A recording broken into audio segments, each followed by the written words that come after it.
હરિઓમ. સૌને જય શ્રી કૃષ્ણ. આજે આપણે મંગલાચરણ શું કામ કરવું જોઈએ એ જોઈશું.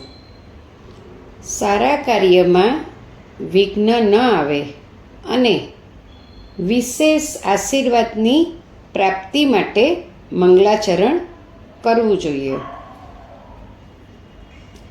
શાસ્ત્ર કહે છે કે દેવો પણ સત્કર્મમાં વિઘ્ન કરતા હોય છે. દેવોને પણ ઈર્ષા આવતી હોય છે.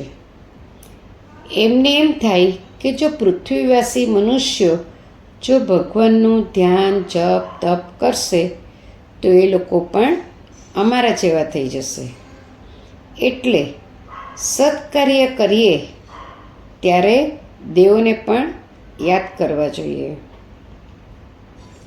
હવે જેમનું આચરણ મંગલમય છે એમનું ધ્યાન વંદન અને સ્મરણ કરવાથી મંગલાચરણ કર્યું કહેવાય. એવા પરમાત્મા કે જેમનું મનન ચિંતન કરવું એ પણ મંગલાચરણ કહેવાય. શ્રી કૃષ્ણનું નામ અને ધામ બંને મંગલ છે. શિવજીનું બધું જ અમંગલ, છતાંય શિવ નામ કલ્યાણકારી. એક્ઝામ્પલ જોઈએ. શિવજીના ગળામાં સર્પોની માળા, શરીર પર ભસ્મ, વાઘાંબરધારી એટલે કે વાઘની ખાલને વસ્ત્રના રૂપમાં ધારણ કરવાવાળા. શિવજીએ કામને પણ ભસ્મીભૂત કરી દીધો છે, એટલે શિવજી કલ્યાણકારી કહેવાય છે. મનુષ્ય જ્યાં સુધી સકામ છે ત્યાં સુધી એનું મંગલ થતું નથી. ઈશ્વર પૂર્ણતઃ નિષ્કામ છે, એટલે કે ભગવાનને કોઈ કામના નથી. એટલે નિષ્કામ બની ઈશ્વરનું ધ્યાન ધરો અને સ્મરણ કરો. પરમાત્મા બુદ્ધિથી પરે છે. પરમાત્માનું ધ્યાન કરવાથી નિષ્કામ બનાય છે.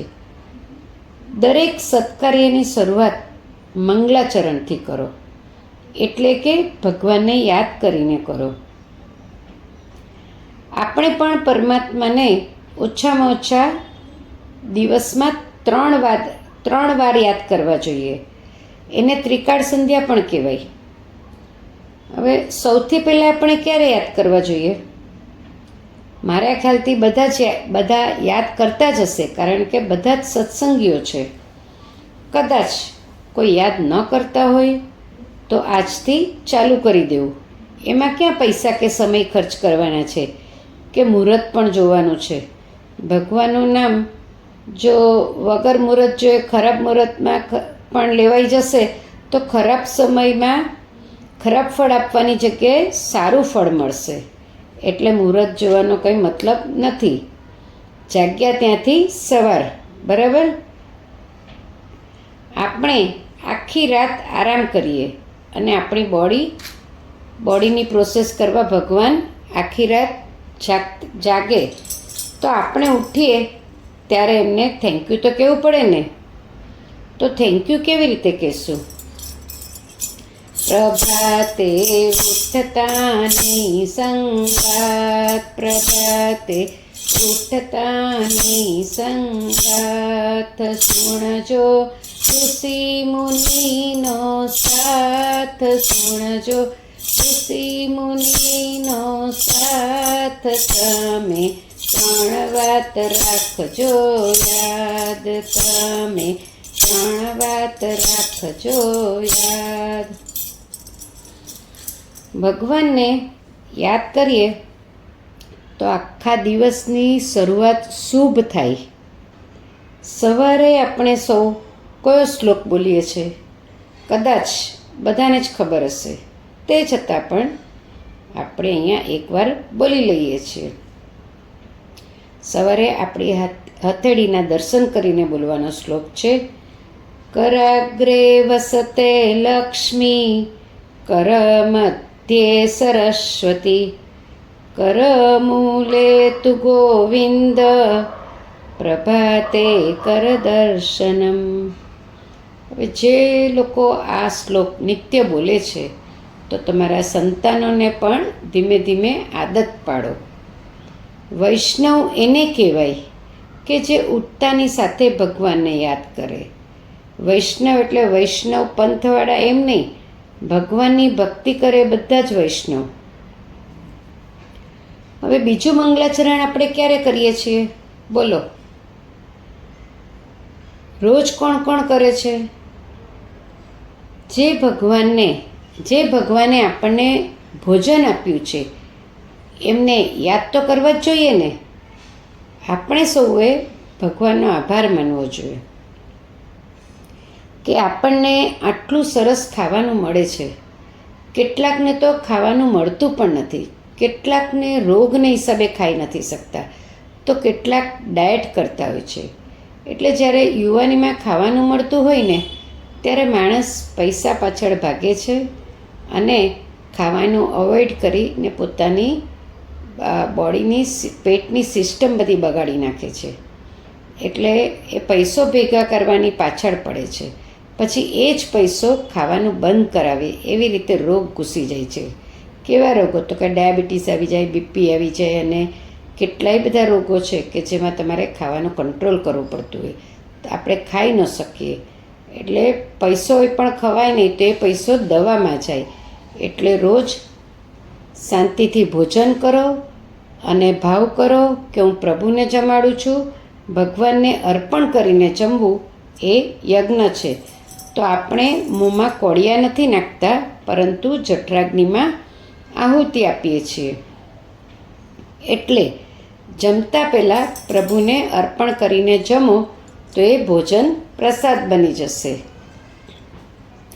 ભોજન માનજો પ્રભુનો પ્રસાદ, ભોજન માનજો પ્રભુનો પ્રસાદ, તેદી આવશે મીઠો સ્વાદ, તેદી આવશે મીઠો સ્વાદ. જમતા કરજો કનૈયાને યાદ, તમે 3 વાત રાખજો યાદ, તમે 3 વાત રાખજો યાદ.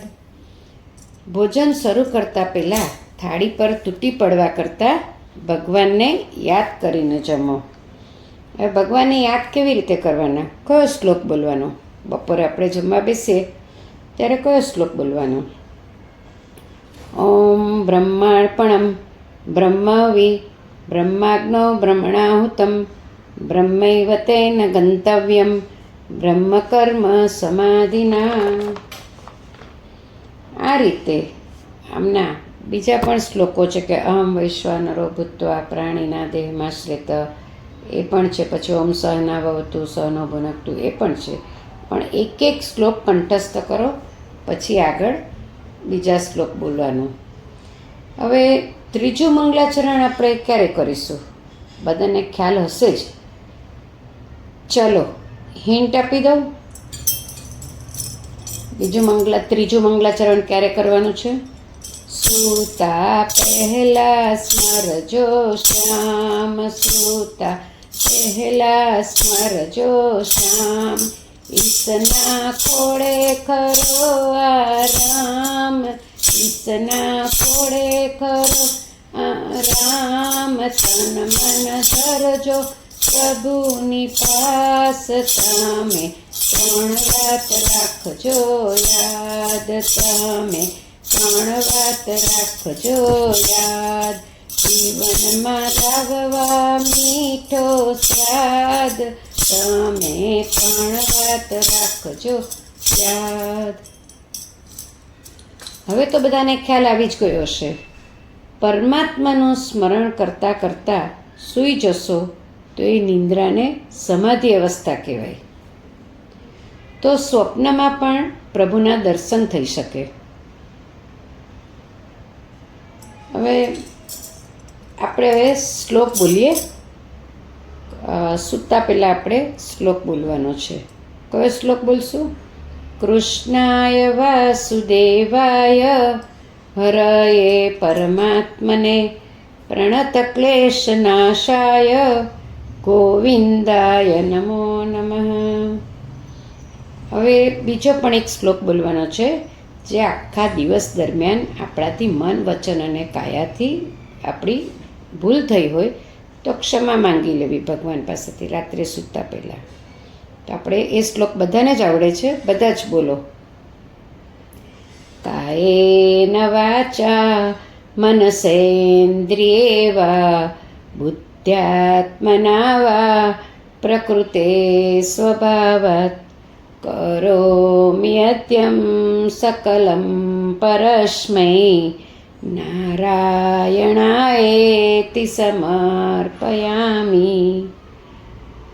હવે આ બે શ્લોક રોજ નિત્ય બોલીને શરૂઆત કરો તો આદત પડી જશે.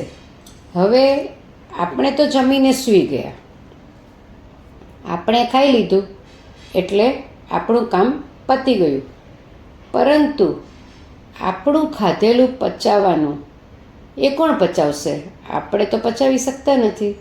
તેનું લોહી બનાવવાનું, તેમાંથી એનર્જી જનરેટ કરવાની, ત્યાર પછી જે એક્સેસ કચરાને બહાર કાઢવાનું, આ બધું જ કામ આપણે તો સૂઈ જઈએ છીએ. કોણ કરે છે? ભગવાન કરે છે. આપણે બધા સૂઈ જાય ને ભગવાન રાત્રે જાગે, તો આપણને તો એ પણ નથી ખબર કે સવારે ઉઠીશું કે નહીં. તો આપણને ઉઠાડનાર કોણ છે? ભગવાન જ છે. માટે થેન્ક યુ તો બનતા હે ના. તો રોજ ભગવાનને થેન્ક યુ બોલવાનું અને આ બધા શ્લોક બોલવાના. હવે જેમ આપણને મોબાઈલ વગર ન ચાલે, તેમ આ પણ નિત્યક્રમ બનાવી દો. એટલે બોલીને શું એવું નક્કી રાખો. હવે ભાગવતમાં 3 વાર મંગલાચરણ કરવામાં આવે છે. પહેલું મંગલાચરણ વ્યાસજી દ્વારા, બીજું સુખદેવજી દ્વારા અને ત્રીજું સૂતજી દ્વારા. હવે મંગલાચરણથી જ ભાગવતની શરૂઆત કરવામાં આવે છે. તો આપણે વ્યાસજી દ્વારા ગવાયેલા મંગલાચરણનો શ્લોક જોઈએ. જન્માદ્યસ્ય યતોન્વયાદિતરત શ્ચાર્થેષ્વભિઘ્નસ્વરાટ તેને બ્રહ્મહૃદાય આદિકવયે મુહ્યન્તિ યત સૂરય તેજો વારિમૃદાં યથા વિનિમયો યત્ર ત્રિસર્ગો મૃષા ધામ્ના સ્વેન સદા નિરસ્તકુહકં સત્યં પરં ધીમહિ સત્યં પરં ધીમહિ. હવે આપણે આ શ્લોકનો ભાવાર્થ જોઈએ. એટલે કે પરમાત્મા જગતની ઉત્પત્તિ, સ્થિતિ અને લયનું કારણ છે, જે દરેક જીવોના દરેક કર્મો અને તેના ફળને જાણે છે. જેણે 6 ભગ ધારણ કરેલા છે. ભગવાન એટલે 6 ભગ ધારણ કરેલા છે. 6 ભગ એટલે 6 મુખ્ય ગુણો પૂર્ણ રૂપે એક સાથે પરમાત્મામાં રહેલા છે.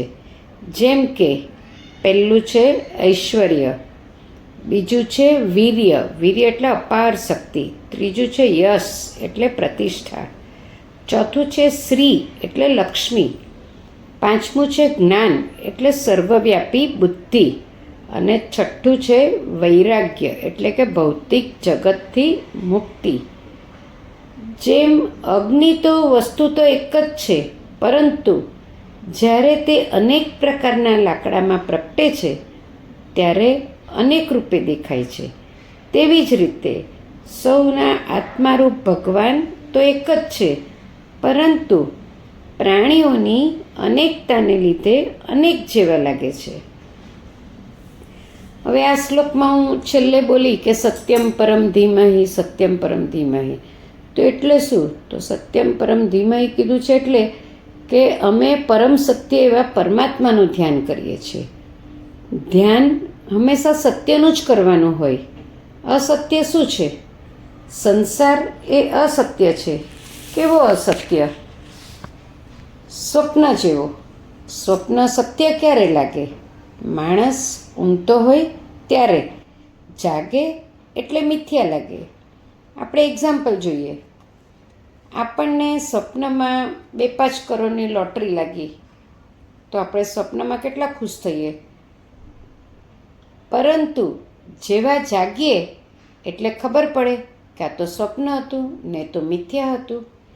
એવી રીતે જગત પણ જ્ઞાન થાય એટલે મિથ્યા લાગે. એટલે સત્ય સ્વરૂપ પરમાત્માનું જ ધ્યાન કરવું. હવે આગળ આપણે નેક્સ્ટ પાર્ટમાં જોશું. તમને સૌને મારો વિડીયો ગમ્યો હોય તો લાઈક, કમેન્ટ અને સબસ્ક્રાઈબ જરૂરથી કરજો, જેથી આવનારા વિડીયોના નોટિફિકેશન્સ તમને સૌને મળતા રહે. Thank you. સૌને જય શ્રી કૃષ્ણ. ફરી મળીશું નેક્સ્ટ પાર્ટમાં.